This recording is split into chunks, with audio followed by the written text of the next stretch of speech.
Hi, friends. I'm so glad you're here.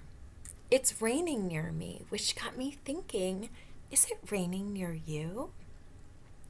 And then I started to think this would be a great time to do some reading.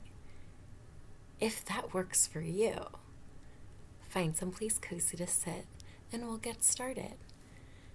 I'm so excited to tell you about my adventure today. Today, I went to somewhere that's called a yard sale. Have you ever heard of a yard sale? There was a bunch of different tables, and guess what? At some of the tables, which were filled with a lot of items, there were kids, and the kids were helping their grown-ups sell some items. The items that they were selling were already used. That got me thinking about the 3 R's that we learned about in class: reduce, reuse, and recycle. Do you remember what those 3 terms mean? When you reduce, you're really stopping and thinking about using less waste. That means turning off the faucet when you're not using the water. It means turning off the lights, saving energy when you're not in that room where the lights need to be on. Right? Really stopping and thinking about those choices. Reusing means that you're using something again. So, for example, when you have a plastic water bottle, instead of throwing it away after drinking out of it, refilling it and using it again. Another example of reusing is like repurposing, finding another purpose for something. So, for example, maybe you have some jean pants. Once you grow out of them, instead of throwing them away, make something out of them. Maybe you could create a bag or some other special accessory. And then there is recycling. So that plastic water bottle, instead of throwing it in the trash can, putting it in the recycling bin will make sure that it is recycled, which means that the plastic material will be used again to make something. I recall us watching a video of what it looks like at a recycling plant. Now, I'm sharing this with you because I went to a yard sale, and I think it's so special that those people are taking time to think about giving away those items for people, and they're paying for them, but allowing someone else to use them instead of throwing them away. I went to 2 places like that today, and one of the places was at a library. Can you believe it? It was in our area. It's called the Middletown Free Library. It's a super cool library, and there were some really special items that I found. Do you want to see what I got? Do jazz hands if you're excited. Okay, so in class, we really loved learning about Braille. Do you remember learning about Braille? Well, guess what I found? I found something really special that was created by a woman who was blind. So I got some really special items that I'm excited to share with you and the students that will be in the classroom next year. Look at this. If you look closely, you can see the Braille. Remember, each of these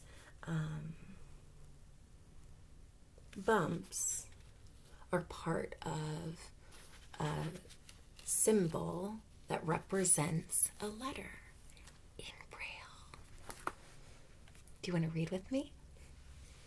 I wonder why the sea is salty and other questions about the oceans. Ooh, why is the sea salty? Have you ever wondered that? Let's see. Seawater tastes salty because it has salt in it. The salt is the same as the stuff people sprinkle on food. Can you believe it? Most of it comes from rocks on the land. Rain washes the salt into rivers, which carry it to the sea. Ooh. There's a river called the Red Sea. With permission from your grown-up, you can find that on a map. So is the Red Sea really red? Parts of the Red Sea look red. In summer, millions of tiny red plants called algae grow in the water. Don't worry, you won't turn pink if you swim there. Ooh, what did sailors fear most?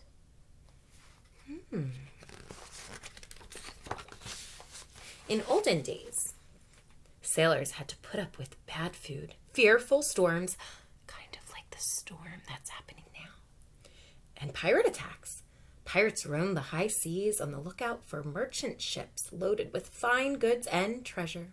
When the pirates found a ship, they boarded it, attacked the crew, and carried off all the valuable goods.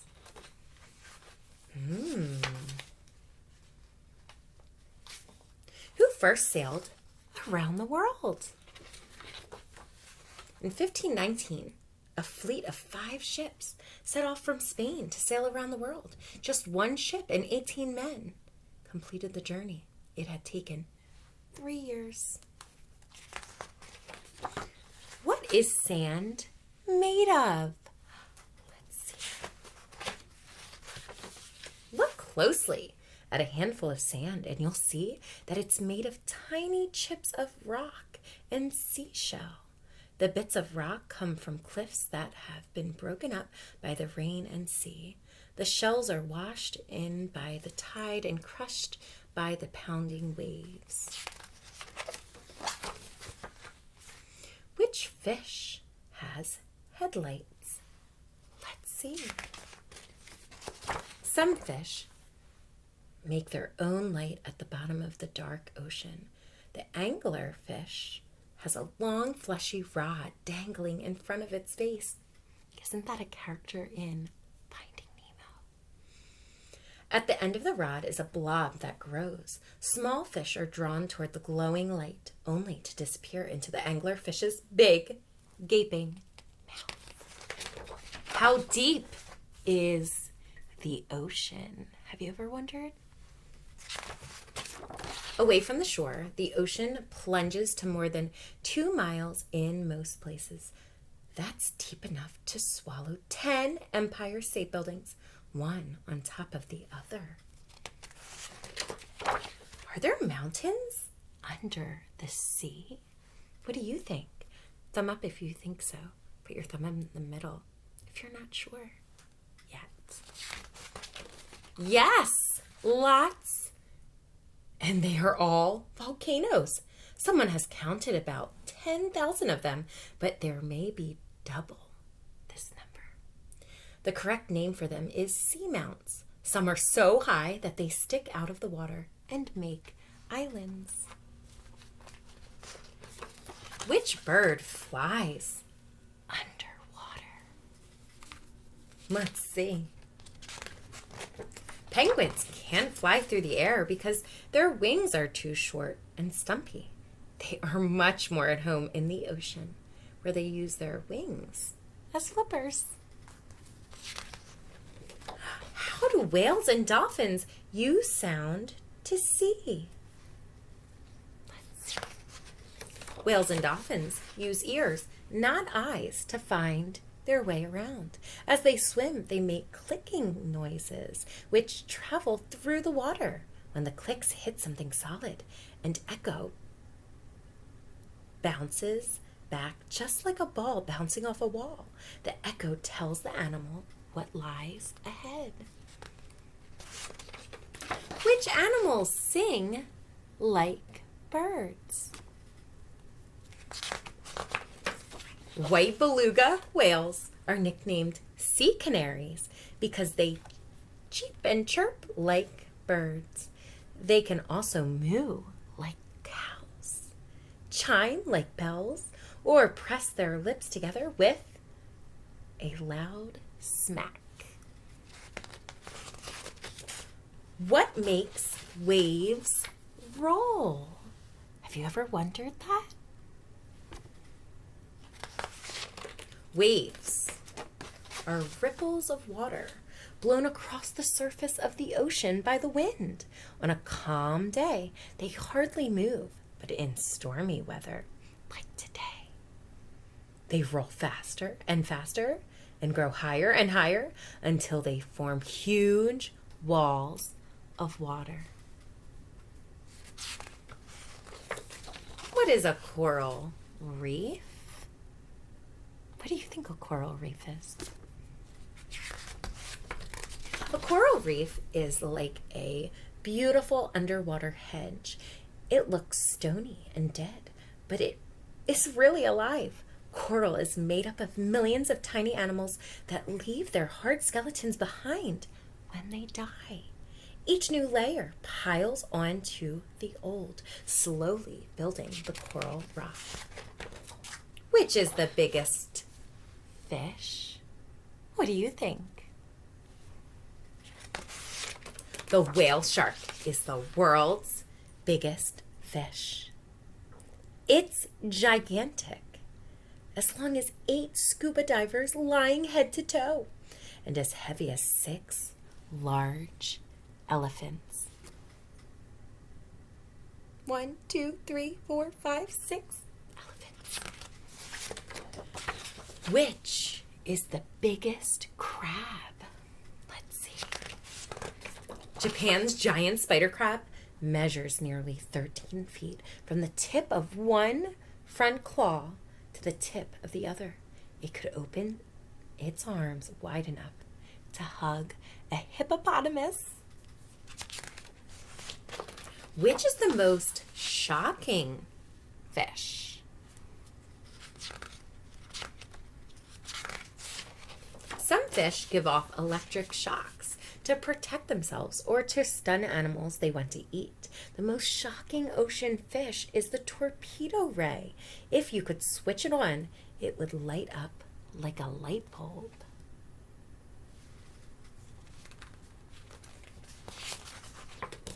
Are there farms under the sea? Yes, but there aren't any farmers, cows, or sheep. Some kinds of fish and shellfish are raised in large cages out at sea. The fish are so well fed that they grow much more quickly than they would do in the wild. Are there jewels in the sea? Here it says the biggest pearl ever found was as large as your head. Imagine wearing that pearl around your neck. In warm tropical water, pearls may grow inside the shells of oysters and clams. The pearls are such rare finds that they are very valuable. People risk their lives diving down for them.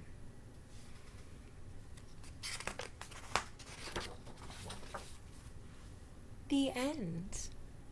Giant clams live on coral reefs. Their shells are big enough to take a bath in. So silly.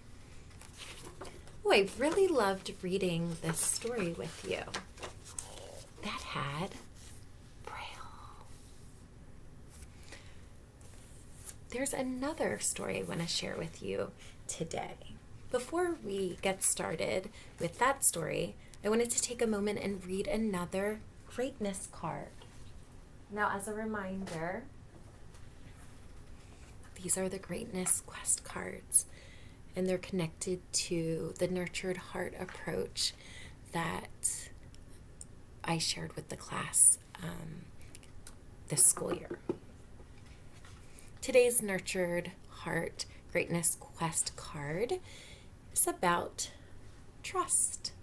As a reminder, sometimes these messages make complete sense, and sometimes you have to stop and think about what exactly the message is saying. And either way, it's okay. It's super special if you have to stop and think about what the message means.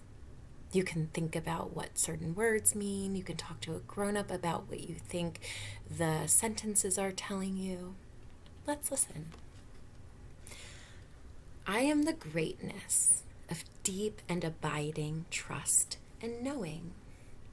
As I hold in my awareness all the times I have believed in my intuition, despite worries, fears, and doubts, I can now see that I have abiding trust in my intuition and sense of knowing. I appreciate that I've kept coming back to trust despite having faltered at times. What's true is that I have not let that stop me, and this reflects my greatness of warriorship. I've come to appreciate that falling into worry, fear, and doubt is a part of my journey, especially now as I embrace the hiccups and use the energies of upset and missteps to heighten my growing greatness. I am clear, too, in my resolve to not brace against upsetting energies. Rather, I embrace them as jetful fuel, propulsion for my growing determination. As I access my true self, my unflappable nature is revealed to me. How not great would it be if I didn't trust? So then, how great is it to see that I have become this great quality? I am the greatness of deep and abiding trust and knowing. I want to share with you a book that I bought today. While some of the items that I bought today were from yard sales, this is a brand new item. It is titled Mr. Jason Goes on Vacation, story by Derek Lloyd and Jason Fielkovich, art by Cavill A. Bowen. Now this book is super special because I got to meet the author who took the time to write it. Do you want to read it with me? So, what do you think the story might be about? Let's see. In fact, not only did I meet Mr. Jason, but he signed the book and he wrote a message to you. Hi friends, never stop reading unless you're eating or sleeping. Mr. Jason. And I met him today, so he dated it. 8/3/2024, which is August 3rd, 2024. Mr. Jason goes on vacation.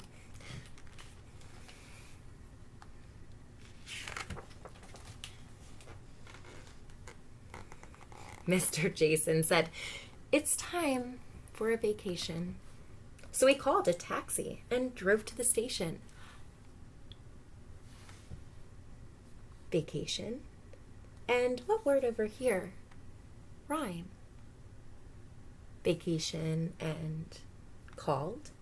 Vacation and taxi, or vacation and... Can you point to it? Station.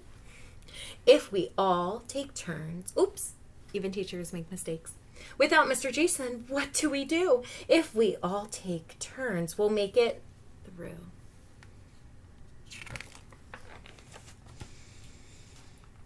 Miss Libby's tale incorporated some dance, but failed when she lost her ballet stance.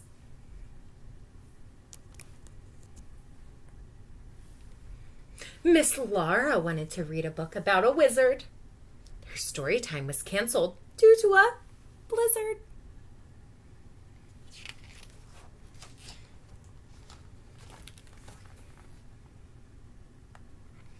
I'm going to use one of our habits of mind and persist with trying to read the words that are in Spanish. Asua única, Villa princesa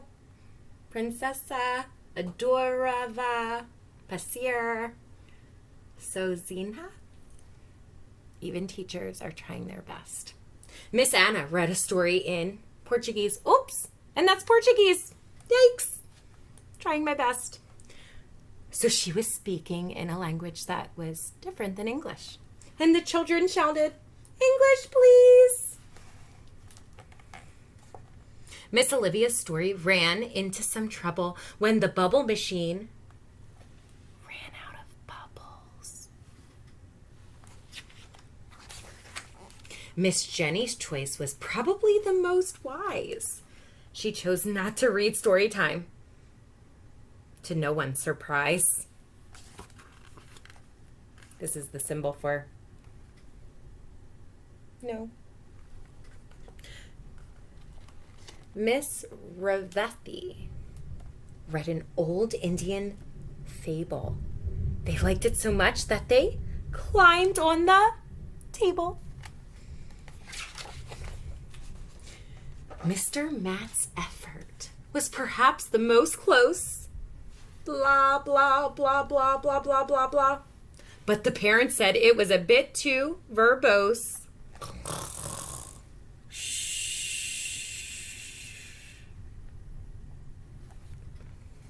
Miss Sarah's event started right on time, but the kids complained because she refused to rhyme.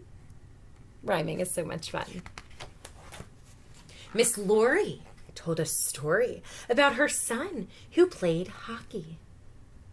The kids all preferred baseball. It got a bit rocky. Miss Stephanie's story time included taking photos. When the kids used the cameras, problems arose. What problems arose? Do you see any issues that are happening in the picture?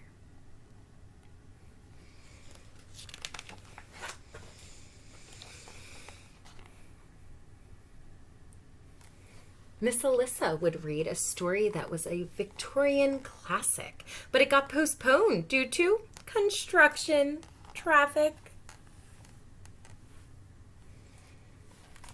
Miss Abby made a Mr. Jason for her puppet show. One look into its eyes, and the children said, "We admire the work you've done, but it's no substitute for the real thing." Miss Mary returned to read with some California flair. The glasses. But it just reminded everyone that she no longer worked there. Mr. Derrick finished with a sweeping tale, but by the end of his story, all the children bail is a fancy word for left.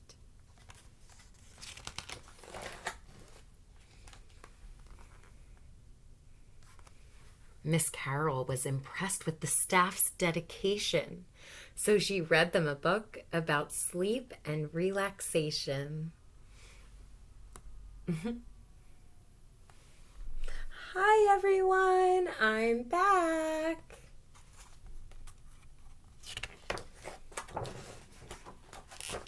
So you might be wondering exactly what Mr. Jason looks like. Here he is. How cool. Want to know more about the library, who we are, programs we offer, materials we have, or ways to donate? You can scan the QR code to go to their website.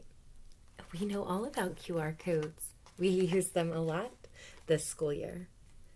Down here it says photo credited to Stephanie McDermott, copyright Middletown Free Library, 2024. So take a moment and check out what's going on at this super awesome library. Middletown Free Library. The Middletown Free Library and its staff would like to thank you for purchasing this book. All proceeds go to help the library achieve its mission to help the people of our community achieve their full potential through the transformative power of information, imagination, and ideas. I hope you enjoyed reading with me tonight. I hope you have a great week, and I'll talk to you soon. Bye.